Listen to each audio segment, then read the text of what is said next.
Planescape is right around the corner, and with the covers released, I was looking at them and started recognizing certain things and kind of piecing stuff together. So let's theorize about the art of the Planescape 5e books and how it's all going to connect together, because, I mean, Wizards is going for nostalgia factor here times a billion.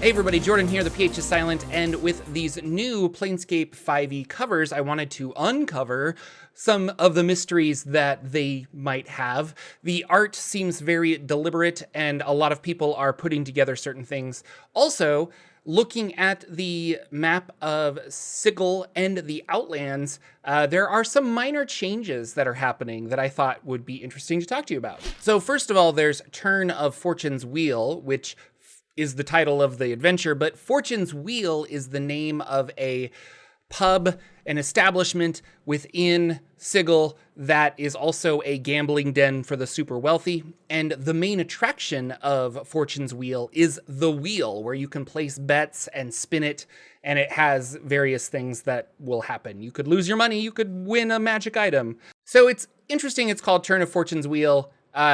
I wonder if it's going to be another Waterdeep dragon heist where there's no heist because the dragon is like they're the play on words or something. We'll see. Now, the fox person is most likely an Arcanoloth, which is a jackal-looking demon. And there is a jackal demon in Sigil. His name is Akin, and Akin is known as the Friendly Fiend, who runs a magic shop also called The Friendly Fiend. And he's pretty friendly. Like, he just wants to sell you various magical items and things like that. He doesn't seem like he's overly evil.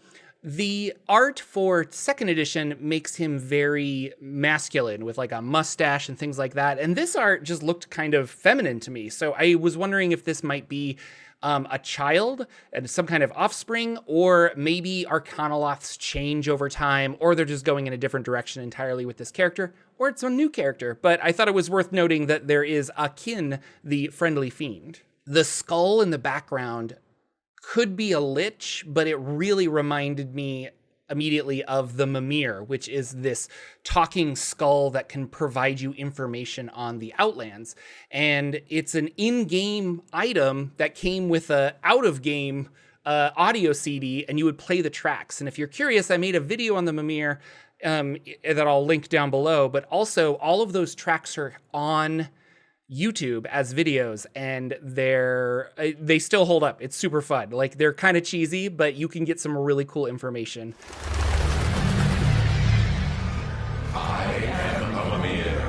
There's also this walking castle, and that's not as uncommon as you would think. So in the Outlands, the closer you get to the spire, the less magic works. And so certain wizards will have these mechanical, magical castles that will keep them within ring like 4, 5, 3, 4, 5, so that they can't be attacked by more powerful wizards, but they're also able to kind of move when the rings move, so they can go further out and in order to augment their magic if they need to. So not surprising at all that we see a walking castle in this picture. And then finally, there's Modrons, because Modrons are a very big thing in Planescape. The Modron March happens every 289 years. I'm trying to remember, we've never gotten a clear date, but I wonder if we're going to kick off the Great Modron March, or we're going to kick off the next edition of Dungeons & Dragons with the Great Modron March. Also, I was running a 5e hack of the second edition adventure, but life happened and we had to stop. But now that life is back on track, we should probably pick that up. All right, and next I wanted to do Morts Parade. This is obviously, to me, the monster book. And looking at the cover, if you don't know who Mort is from the Planescape PC video game called Planescape Torment. He was one of your side characters. He's just a floating skull that comes around and comments on things. And nostalgia factor, I think they're really, really pushing that, because I don't remember the video game having much to do with the tabletop game. It was kind of like the other way around, but they're trying to hit all that audience. Looking at it, we have the Bariar tribe. Now, I don't know if I'm saying this right, but they're the goat centaur people, and they're native to the Outlands. They live there, and they're just the fun goat centaur people. We have a red monster up here, and I think the red monster is... It looks to me like the Eater of Knowledge, which is a far realm monster that also exists in the Outlands. The art's a little different, but that was the closest that I could be like, yeah, that's definitely this kind of a thing. The insects in the back, I think those are sunflies. Little insect things that are native to the Plains of Good. They're pretty friendly. They're nomadic. They kind of just move around. And they have funny faces, which make me think that those are sunflies. I'm not sure about General Grievous over there in the background. He's still kind of a mystery to me, but if you know, leave me a comment down below. I would love to know more about this. And finally, the dragon in the back, I'm assuming is a time dragon because Wizards of the Coast mentioned time dragons specifically when they promoted this thing. So I think time dragon on the cover makes a lot of sense. The other book is Sigil and the Outlands, and the cover is just the Lady of Pain. So I don't know, there's nothing really else to say there. It's the Lady of Pain. She looks awesome. It's some really fantastic artwork. Up next to look at things are the Dungeon Master screen. Now there apparently is 2 Dungeon Master screen. This is the base one, and then the friendly local game store version, the special edition version, is a different screen. But looking at this, we're going to go from left to right on the screen. Right from the get-go, we have like a floating castle and a lava T-Rex. I'm not sure about the lava T-Rex or the floating castle. I couldn't really think of where that might come in. I'm not entirely sure, but pretty cool anyway. Going over, we have some angels here. These are the celestials, but in the background here, it looks like a rib cage, and I think that is a rib cage, the city rib cage, which is the connection to the 9 hells. It's located at the bottom of the Veil of the Spine. And so looking even further, you see that there's like a big weird spine coming up over here. We have the time dragon again. This seems to be the theme, the time dragon. And we have a face, and I think that face in the mountain, it might be the Dwarven Mountain. It might just be like the dwarves finished carving something into the mountain they started a long time ago. Also, this turtle, not sure about that big turtle mouth, but I think that's awesome as well. And we have another circular town down here. It's probably a gate town of some kind. I don't know which one. And then this weird floating crystal thing might be the floating crystal home of Anim, the Allfather. Being that the giant book is coming out, it would make sense to kind of tie that into this. I'm just very curious about it. Walking castles. And then we have like a little Spelljammer ship up in the top right. Kind of interesting. Going back to the Spire, I don't know why I didn't really think about this until now, but we have this obelisk kind of conspiracy running through all of 5th edition Dungeons & Dragons. And to end 5th edition Dungeons & Dragons with Planescape, and Planescape has the Spire in the Outlands, which is essentially... It looks like a giant obelisk. I wonder if this is all connected. It probably is. It probably is. We just don't know the connections yet. All right, now we're going to get to some interesting stuff. This is the Outlands map.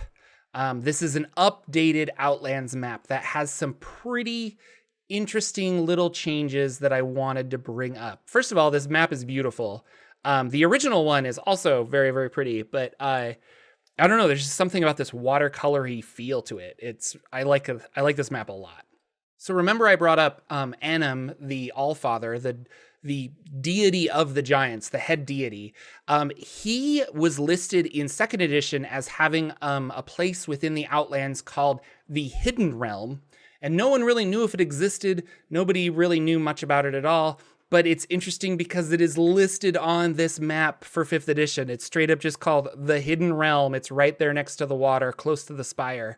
And so I think giants will definitely play something with this. Another change is that the south of Tradegate is a place now called Wonderhome.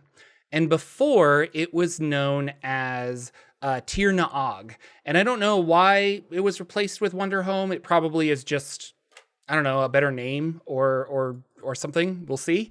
And then below that was a river or a lake, and the part of the lake was called Tir Fothuin, and this has been replaced with the Labyrinth of Life. And the Labyrinth of Life is associated with Ubtao, who is the deity that controls Chult, or really the primordial that was granted the ability to like control and enjoy Chult because he betrayed the other primordials. I mentioned the Hidden Realm, and if we go even further south, we get Semuanya's Bog. And Semuanya is a lizard folk deity that is in the player's handbook and monster manual when describing about lizard folk and things like that. The Dwarven Mountain has become Morden's Anvil, which leads me to believe that that face on the mountain would be a tribute to Morden. And so they kind of just changed that. And there's a brand new added area called the Dendratis, which is, I don't know, but people are speculating, myself included, that it has something to do with Dendar the Night Serpent. And Dendar the Night Serpent was sealed away, and when he's released, it will be the apocalypse and everything will come to an end. But that, if we're going off of like the lizard folk have this bog, and the giants have this hidden realm, and Ubtao has the Labyrinth of Life, then it would make sense that the Dendradis would be the Yuan-Ti area. And so that's what I was thinking, is that there's a Yuan-Ti approach to something of that. And that's it, everybody. Did you catch something that I didn't? Then let me know down below. I'm going to comb through the Sigil map here in a little bit and try to figure out something there, and maybe upload 2 videos this week. We'll see. Let me know. And if you guys have some extra information, put it down, and if it'll warrant a second video, I'll try to make a second video. If you're interested in Dungeons & Dragons content, subscribe to this. If you want to learn about other games, other RPGs, then I have a second channel called Jordan's Jocular Junction, which you can click somewhere on the screen, and it'll take you there, and you can learn all about Dungeon Crawl Classics and Old School Essentials and the various RPGs that I enjoy that are not D&D. So with that, thank you guys so much, and I'll see you all in the next video.